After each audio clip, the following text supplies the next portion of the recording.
दोस्तों, क्या आपको पता है कि बिना सीमेंट के ताजमहल कैसे बनाया गया? जबकि आज तक तो बड़ी बड़ी बिल्डिंग्स और पुल वगैरह सीमेंट से ही बनते हैं और 100 सालों तक खड़े रहते हैं, लेकिन ताजमहल तो बिना सीमेंट के बनाया गया है। तो फिर कैसे वो करीब 350 सालों से इतनी मजबूती से खड़ा है? फिर चाहे कितना ही बड़ा भूचाल आ जाए, चाहे कोई भी नेचुरल डिजास्टर हो जाए, ताजमहल वहीं का वहीं खड़ा है। आखिर कैसे? और क्या आपको पता है कि उस समय ताजमहल कितने रुपयों में बनाया गया होगा? क्यों ताजमहल को यमुना नदी के किनारे बनाया गया? और साथ ही में आप ये भी जानोगे कि क्यों ताजमहल में आज तक लाइट्स नहीं लगाई गई। बस आप वीडियो के लास्ट तक हमारे साथ बने रहिए और नए यूज़र इस चैनल को सब्सक्राइब जरूर कर लेना। तो चलिए वीडियो को शुरू करते हैं। दोस्तों, हर साल लाखों की संख्या में लोग इस अजूबे को देखने आते हैं।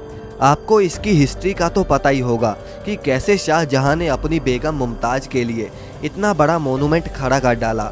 उन्होंने अपने प्यार को मुमताज की मौत के बाद एक्सप्रेस किया था।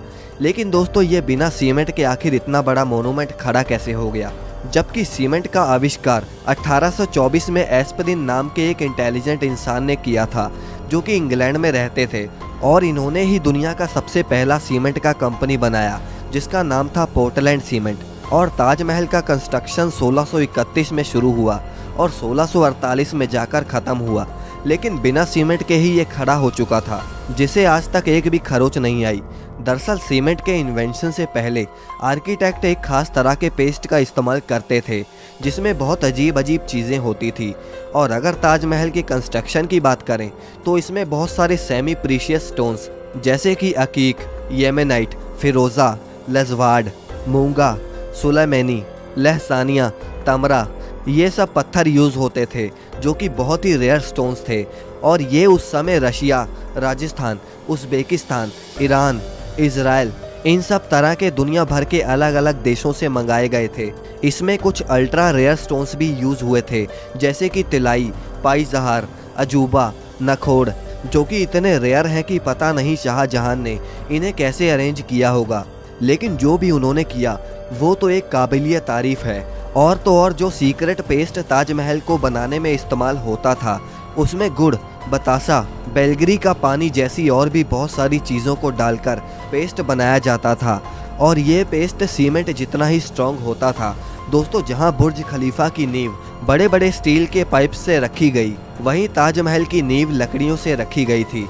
अब आप कहीं ये तो नहीं सोच रहे कि भला लकड़ी की नींव 370 साल से कैसे चल रही है? दरअसल इसमें सबसे बड़ा रोल यमुना नदी का है। यमुना सिर्फ ताजमहल को अच्छा व्यू ही नहीं देती, बल्कि अगर यमुना नदी ना रहे तो ताजमहल गिर भी सकता है। इसमें होता यह है कि पहले के इंटेलिजेंट लोगों ने इसमें ऐसी लकड़ी का इस्तेमाल किया जिसमें चाहे जितना भी पानी लगता रहे, वो लकड़ियाँ और भी स्ट्रॉन्ग होती चली जाएंगी, वरना बाकी लकड़ियाँ नमी की वजह से ख़राब हो जाती हैं। और यही वजह है कि ताजमहल के खड़ा रहने में यमुना नदी का बहुत बड़ा हाथ है। और अगर यमुना नदी सूख गई तो ताजमहल भी उसके बिना खड़ा नहीं रह पाएगा। अब दोस्तों, आपने देखा होगा कि ताजमहल के आसपास के चारों मीनार एक दूसरे से परपेंडिकुलर खड़े नहीं हैं। मतलब ये कि वो स्ट्रेट नहीं खड़े हैं, और ऐसा भी जानबूझकर किया गया था। दरअसल ऐसा इसलिए किया गया कि अगर कभी जोर का भूकंप आता भी है तो वो चारों मीनार ताजमहल से दूर गिर जाएं, और इस तरह भूकंप के झटके ताजमहल तक पहुंचने से पहले इन मीनारों में ही ऑब्जर्व हो जाएं, और इस तरह इस पर भूकंप का भी कोई असर नहीं होगा और वो सुरक्षित बच जाएगी। अब दोस्तों, बात करते हैं कि ताजमहल को आखिर उस समय बनाने में कितना खर्चा आया होगा। आप जानते हैं कि उस समय 1 रुपए की कीमत भी बहुत ज़्यादा होती थी, और अगर इन्फ्लेशन के हिसाब से देखें तो आज ताजमहल की कॉस्ट आती है अप्रॉक्स 1 से लेकर 2 बिलियन डॉलर्स, यानी करीब 8,000 करोड़ से लेकर 10,000 करोड़ तक इस मोनूमेंट को बनाने में खर्चा हुआ है। अब दोस्तों, ताजमहल में लाइट क्यों नहीं लगाई गई, क्या आप जानते हैं? दरअसल ताजमहल का सफ़ेद रंग लाइट को सबसे ज़्यादा रिफ्लेक्ट करता है, और इसीलिए अगर रात के समय ताजमहल पर लाइट्स लगा दी गई तो ताजमहल के पत्थर लाइट को रिफ्लेक्ट करेंगे, और साथ ही में ताजमहल भी काफ़ी ज़्यादा चमकेगा, जिससे आसपास के कीड़े मकोड़े उस पर आके चिपकेंगे और ताजमहल के पत्थर को भी नुकसान पहुंचाएंगे। और यही वजह है कि आज तक ताजमहल पर लाइट्स नहीं लगी। दोस्तों, वीडियो अगर पसंद आए तो इसे लाइक करके चैनल को सब्सक्राइब करना ना भूलें।